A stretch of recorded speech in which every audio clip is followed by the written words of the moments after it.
And today we are hearing from Indigenous and racialized young scholars. And this was a project that happened in the United Church over this summer and continues. And so we're really grateful to have two participants or two people from that program. And one is Jonisha and one is Ryan. So without further ado, I'm going to hand it over to Jonisha to introduce the program. Thank you for that, Marcy. Hi, I'm Jonisha. I was the mentor for the Indigenous-Racialized Youth Scholars Program, which was designed for young people to research topics surrounding racial discrimination that appealed to them or that they felt connected with. So over the course of a few months, each of the youth studied various topics within the scope of racism from different angles, and they created reports and created presentations on them. And today you'll hear from Ryan, who is one of the scholars, and me. So Ryan is a 22-year-old from Zimbabwean heritage living in Edmonton. He is a student at Northern Alberta Institute of Technology and a member of the United Methodist Church of Zimbabwe. His research investigates the impact of racism on society's perceptions and expectations of Black men in Canada and its effects on their lives. And yeah, so I'll give the floor to Ryan. Hey, hello everyone. Thank you for having me today. As you say, my name is Ryan, and I'll be discussing the paper that I wrote on, which I named Evolving Expectations and the Impact of Racism on Black Men in Canada. It explores how society's perception and expectations of Black men impact their lives in profound ways, from social, economical, to even personal experiences. I had to when I was researching on it, I had to see how Canadian society affects and treats the Black men. This includes exploring the historical context, examining systematic racism, and considering how societal attitudes impact personal lives. The study also highlighted how real-life narratives, like how people have similar experiences with racism in Canada. And it also highlighted the need to have an inclusive society so that everyone can have a conducive environment to live in. So looking at the historical context of it, it's important to recognize that Black history is not just for Black people, but it's also Canadian history. This quote from Jean Augustine reminds us that understanding the historical contributions and struggles of Black Canadians is essential to understanding our society today. So, but misconceptions of racism and not, well, when I was in Zimbabwe, we always were taught that there's no racism in Canada. Everyone in Canada is a nice person. They're all polite. They all treat everyone equally. But when I came here, I discovered that that's not the case. It's just face value. The people are nice people. No one's been rude to me, but it's the subtle racism that gets to you. It's how they set you apart without saying it that affects you. And that's something that needs to be addressed in today's society. That not just being nice to someone does not mean you're not being racist to them. You also have to treat them equally how you treat a person of the same color as yourself. Now, and how the world is working in Canada right now, it's if you're an immigrant and you're Black, it's very hard for you to get employment. And people have this thing where they think that every Black man or most of us are criminals, and that has affected us in many ways because some of the youth and the men are finding solace in drugs, alcohol, smoking, just to get that feel of like they belong with someone, and they also end up being in gangs, some of them. So it's a long journey, and it's not just like oh, this person is now in a gang, or this person is now taking drugs. It comes from somewhere. They were affected uh, by the way that the society had been treating them, and those are the only things that accepted them as for who they are. Now, this is me, and I came to Canada to get an education, and I expected to meet nice people and polite people, which I did. And also, I thought that it was going to be different from what it is now in terms of racism. But that's how it is, so just have to live with it. My background, I'm a Zimbabwean student studying and working in Canada. I'm studying architecture. And the challenges are subtle racism in job search and social interactions, which I have faced quite a lot. And most of the people that I talk to have also faced the same things. And the discrimination is not something that is apparent. It's really subtle, and you have to be someone who's living the life to actually know that this is happening. And the system we are charged twice as much fees as any other Canadian, and we don't get much support. Because they say you're international student, you can't get support from the government, you can't get support from the school in terms of mental health and stuff like that. You have to find your own, and that is quite expensive here in Canada. And there's also the fear of just getting deported and getting arrested for just being a Black person because you're walking up Black, which has happened to one of my friends. He got arrested because he was jaywalking, but he was just waiting for a bus. So that's one of the things that's happening here.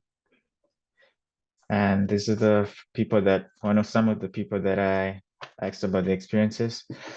Joshua, which is not his real name, is 31, and he is a certified accountant, but he couldn't find a job because they say these papers, he needs a Canadian job experience, even though he has at least 10 years working in the field. So he's now working in minimum wage jobs just because those are the ones that he can find.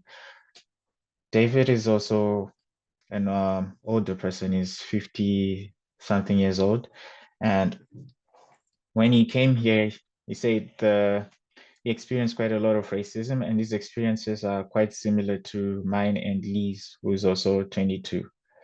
So just looking at those three age groups, you can just see that we're all treated the same. There has not been much change from 20 years ago as it is now. Now, when you're looking at the issues of racism, you actually have to look at who could be the aggressor and who's the victim.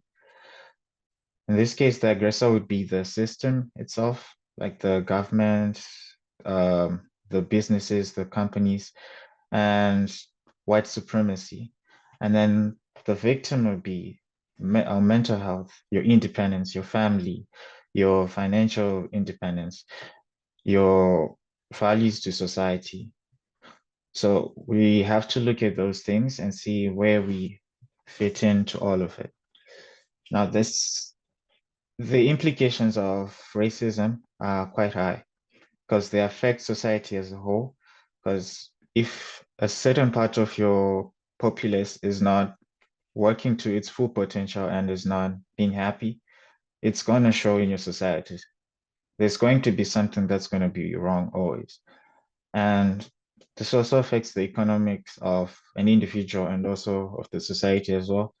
If you can't find a job, you can't support your family. And if your family has no support, it tends to show in many ways. Like you get mental health issues, not just of the man, but also of the family and of the people around them. The social isolation is what breeds all the bad character in a person. And as much as you can say it's bad, it also has the racism has also given people opportunity to research on how society functions. when they are introduced to like alien people and stuff. So, and by the looks of it, we're not really good at dealing with people different from us, which needs to be addressed. Now, you have to think of yourself. Are you a racist? Are you the victim? Do you support racism, or are you a defender? Are you defending people who are being victimized? This is something that a person has to look into themselves and see where they fit. And you have to strive to be someone who defends against racism. No one should support racism at all costs. It's not something that you should strive for. And by reflecting on your behavior, you can see if you've experienced racism or if you've seen someone being racist to someone, what did you do about it? Did you stand up for the person if you could? Did you look into it? Did you follow up on the person to see if they're all right or they're doing okay? Did you report it? These are some of the things that you have to do. And you have to reflect on if you did not do anything or if you did something. Was there anything that you could have done differently to make the situation better for the victim and also to let the aggressor see that what they're doing is wrong?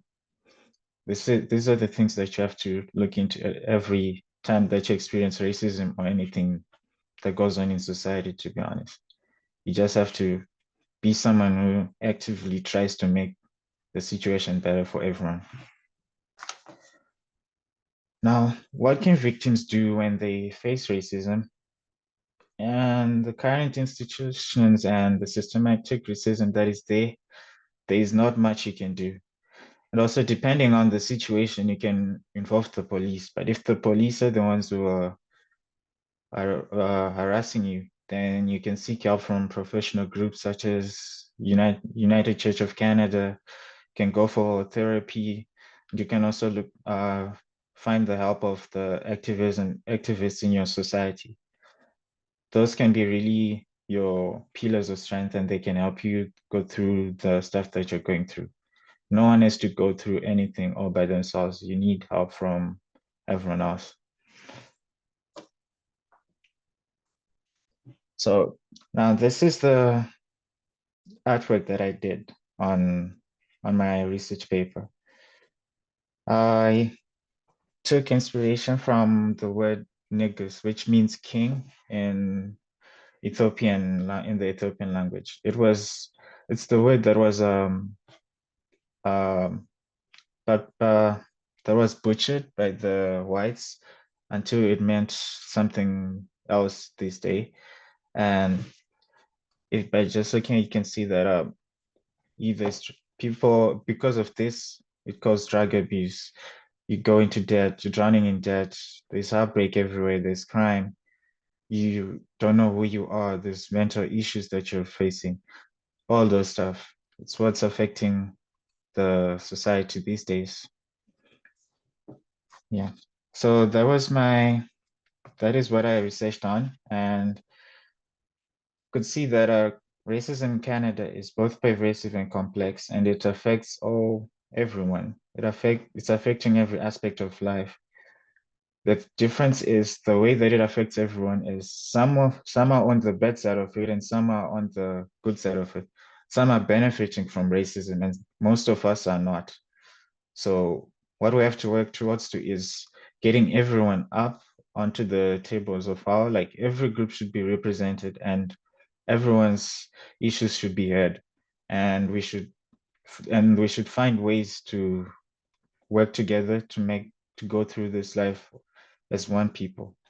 Just because he's black, just because they're indigenous, just because he's white, doesn't mean that they are different from you. We're all human beings. We're all living in the same country, and we're all fighting for the same thing. Now, you should, through self-reflection and action, we each have a role in challenging these social expectations and biases. You have to look at yourself first before you look at the next person. Are you doing something? Is something being done to you, and what are you doing about it? Are you just letting them walk all over you and keep quiet about it? Because that's enabling the racism. If it happens to you, you have to say something. you don't have to be afraid. You have to stand up, because there are people like you who are also fighting to get their rights and to stop racism. So if you just keep quiet, it'll just be like, okay, it's just this group who are saying this, and most of them are being quiet. So which means that it's not happening. But if we stand up and we talk about it, it's going to come out and people are going to start acting on it. So thank you. And open up the floor for any questions or reflections. Lovely. I realized I forgot to give a proper introduction. I introduced Ryan, but I forgot myself. I'm Jonisha Lewinson. I'm 23 years old. I live in Brampton, Ontario. And I kind of started my journey with the United Church of Canada, I think 2021, and I helped develop their anti-racism curriculum for youth. And yeah, now I was mentoring this program. So anyway, I will move on to my presentation. So I'm just going to share my screen. Okay, so I'm going to be talking about how microaggressions affect Black people's mental health and what we can do in response to that. So just as a quick overview of what I'll be discussing, I'll start with a little bit of context, providing the cultural and talking about the cultural and societal beliefs surrounding Black mental health. Then I'll move on to discuss microaggressions in connection with mental health, basically defining what they are, and how they contribute to the poor mental health of racialized peoples. And then I'll show kind of my creative presentation I did when I was in the program a few years ago, which is a spoken word piece titled So I Wait, which kind of sums up my topic as a whole. And then finally, I'll kind of talk about what's happening now with regards to Black mental health and yeah, what we can do about that. So context. So how cultural beliefs impact mental health. So as stated by Ingrid Waldron, who is a Canadian social scientist, many African peoples on the continent and African Caribbean peoples in Canada perceive mental illness as being caused by external sources or punishment for wrongful deeds. And I kind of just want to highlight the end of that quote as it highlights to this sort of shame that comes around with mental illness, which can make it really difficult for, in this case, specifically Black people to reach out and get assistance for their mental health. And how societal beliefs impact mental health. So there's this kind of correlation in society between strength and Black people. This association of strength with Blackness is a colossal hindrance to Black Canadians seeking help for mental health problems. And this kind of connects back with slavery, as many Black people were forced to conduct mentally and physically tasking assignments and things like that. And now that has translated into a world that believes that Black people are inherently strong, which has its own problems in itself, in health and education and things like that, and mental well-being.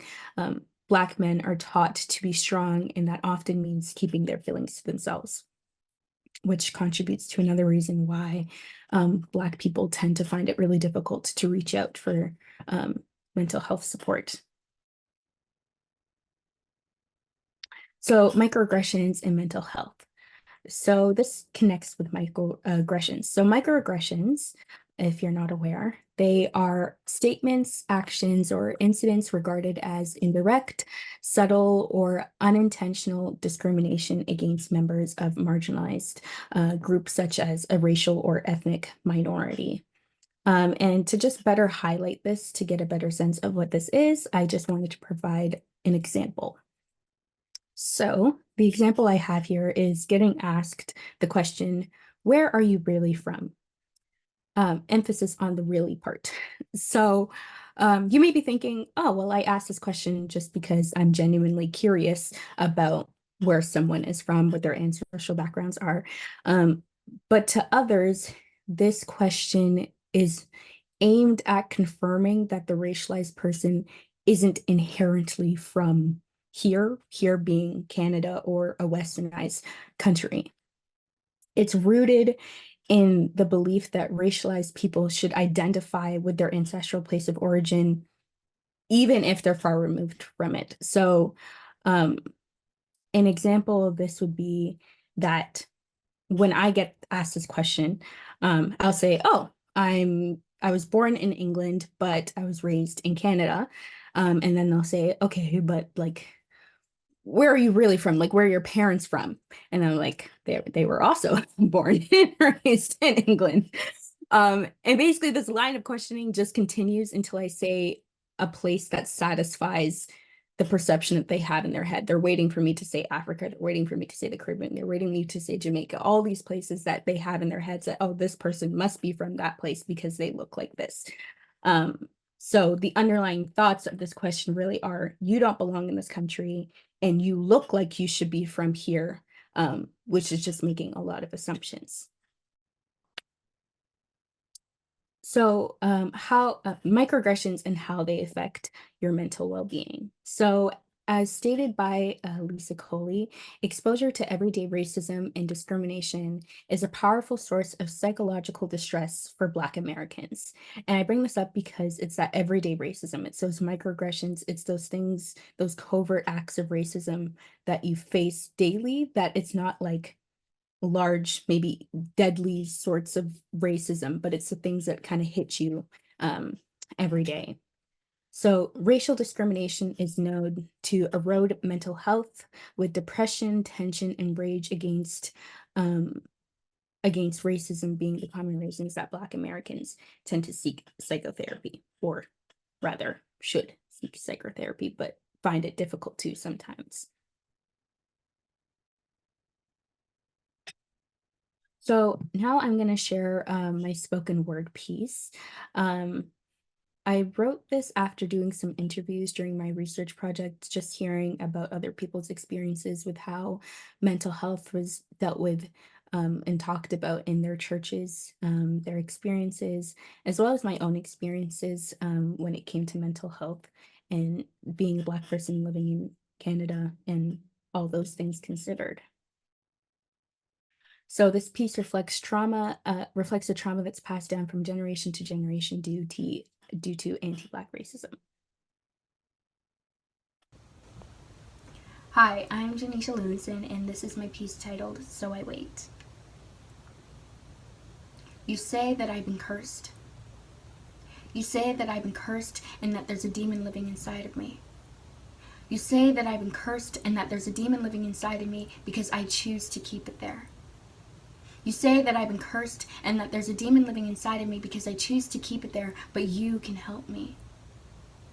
I say, is that so? You say the demon chose me. You say the demon chose me because my soul is weak. You say the demon chose me because my soul is weak and it's my fault that it's there in the first place. You say the demon chose me because my soul is weak and it's my fault that it's there in the first place because I sinned. I sinned, I repeat. You say that I don't pray enough. You say that I don't pray enough because I've turned to convenient mainstream spirituality. You say that I don't pray enough because I've turned to convenient mainstream spirituality and that it's rotted my brain. You say that I don't pray enough because I've turned to convenient mainstream spirituality and that it's rotted my brain, but you can heal it.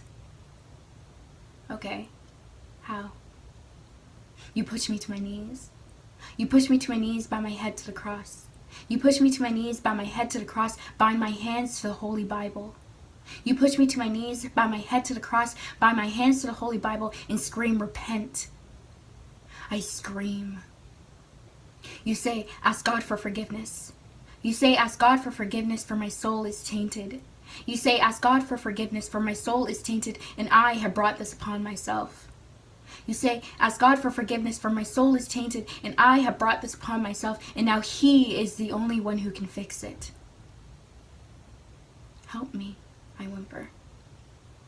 You say, take these scriptures.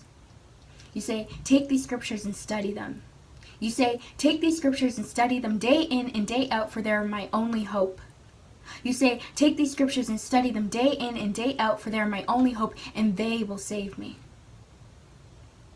I take them. I take them and I study them.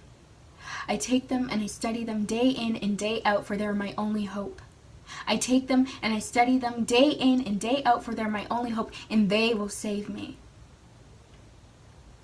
But they don't. They preach that I'll see better days.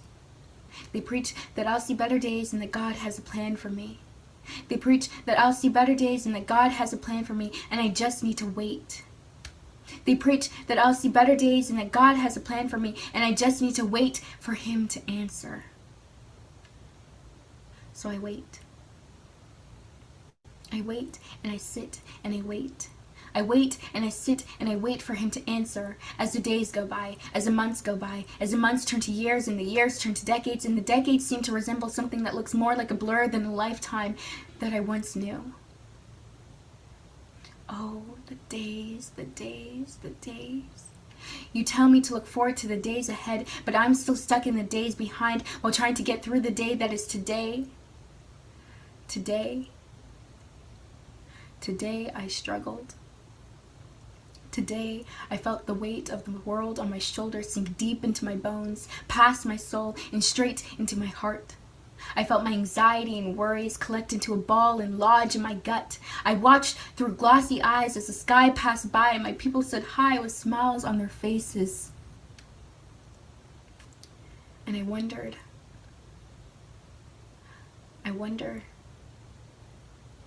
if I were to flip my skin inside out, what would they see? What would they say when they see what they see? Would they say that I've been cursed? Would they say that I've been cursed and that there's a demon living inside of me? Would they say that I've been cursed and that there's a demon living inside of me because I choose to keep it there? Would they say that I've been cursed and that there's a demon living inside of me because I choose to keep it there, but they can help me? Because I sinned, but they can heal it. If I scream, repent, but now He's the only one who can fix it. But they will save me. The scriptures will save me if I just wait for Him to answer. So I wait.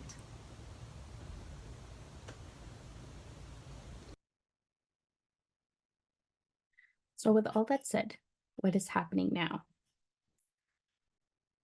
So Black mental health today.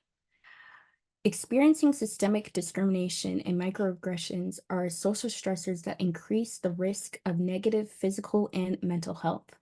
Experiencing anti-Black racism and systemic injustice impacts the decisions Black Canadians make to seek help for their mental health. So this brings me to the end of my presentation, but I have a few questions that I'd like you guys all to consider and maybe that you could talk about during in your little group discussions. So the first question is, how can the church break away from the pray-away method of dealing with mental health? How can you help create a space that makes Black congregants feel safe talking about their mental health? And finally, how can we dissolve harmful stereotypes about racialized people that lead to racial discrimination? Thank you so much for listening to my presentation. Thank you, especially you, Ryan and Jonisha, for coming today and sharing your research and your passions and conversation with us. And to thank everyone for coming.